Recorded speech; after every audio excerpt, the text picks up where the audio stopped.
So today we're going to be making a bookshelf about 6 feet by 6 feet. Went to my local lumber yard and got some plywood. It was nicer than the big box store. We'll just call it Lowe's. Just name it what it is. Nicer than Lowe's and cheaper than Lowe's. So always go to your local place. We also got some poplar for the front of it, as you saw in the picture, and you'll see at the end as I start to put it on. They had some 1x3s, I think they were, that I used for the front. I always forget what they're called, the stiles or rails or whatever. I don't make cabinets, I don't know these names. But put some 1x3s across it, horizontal if you will, and then ripped some 1x3s or 1x4s, I think, for the 3/4 going vertical. Again, you'll see it in the picture, but anyway, putting all this together, just using track saw, miter saw, made all the cuts. I used a Craig jig to do all the pocket holes for everything. I tried to keep them semi-hidden because I didn't want to have to put any plugs or anything in them. So I think if you look at the top ones, you can actually see them, but most of the other ones, when you just look at the shelf, are on the bottom, so you can't really notice. Or I should say the second from the top. The top one's on the top, but anyway, you get what I'm saying. So yeah, ripping everything, putting everything together. I glued everything and then lined everything up on the front side, if you will. So the back side is off just a little bit. Some of them are a little bit thicker than others, but again, I mean, it's 1/16 of an inch or something. You can't really, it's mine. I'm not making it for anybody. It'll work at the end of the day. I also picked up some baseboard and some crown molding from the same place. And really, depending on your shelf size, is how big of baseboard or crown molding you want. I think I ended up going with, was it like 4 inch, I think, for the crown? 4 or maybe even 5 inch. Originally, they had 3 inch was common, but I thought that was too small for it. So I think we went with like 5 inch base and 4 inch crown or something. But just depending on the size, you can look and kind of hold it up and see what it's going to look like. You don't want to have ridiculously oversized or undersized for how big your shelf's going to be. And the sizes, I just kind of measured as far as what size each shelf is going to be as far as height and width. I didn't want anything to sag, and so that's why I didn't have them over 2 feet wide.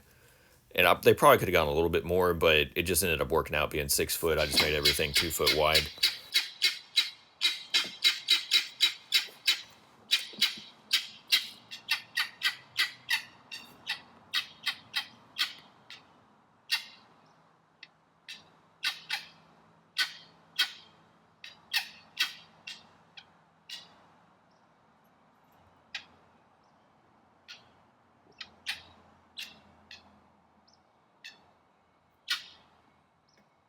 And then the height, we actually measured a bunch of books to see what would be the difference.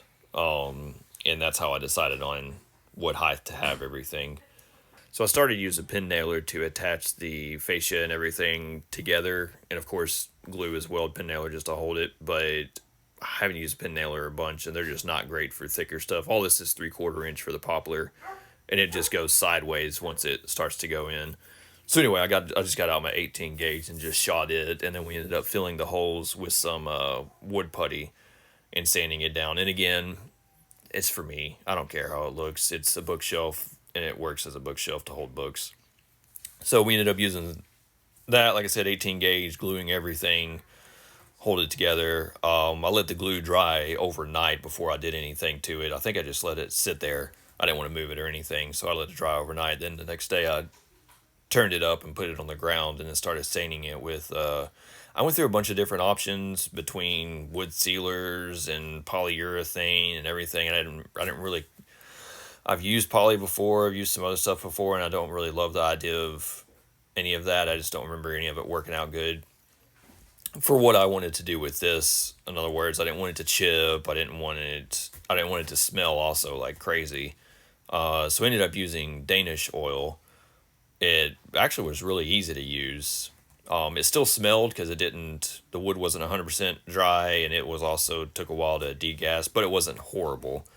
We left it outside for a day or two and then brought it in. And it only smelled for a few days after that, like right next to it. You couldn't really smell it anywhere else in the house, but it ended up working out good. I think it was a walnut stain. but you basically just brush it on. I used a foam brush, and you just brush it on, and it just soaks in. It's actually really easy to use, and you can just go back. You're supposed to do it like 2 or 3 times, depending on how deep you want it and how much you want it to penetrate into the wood. But again, my shelf, I just threw it on there. It's dark. It works. So yeah, ended up working out okay. So thanks for watching.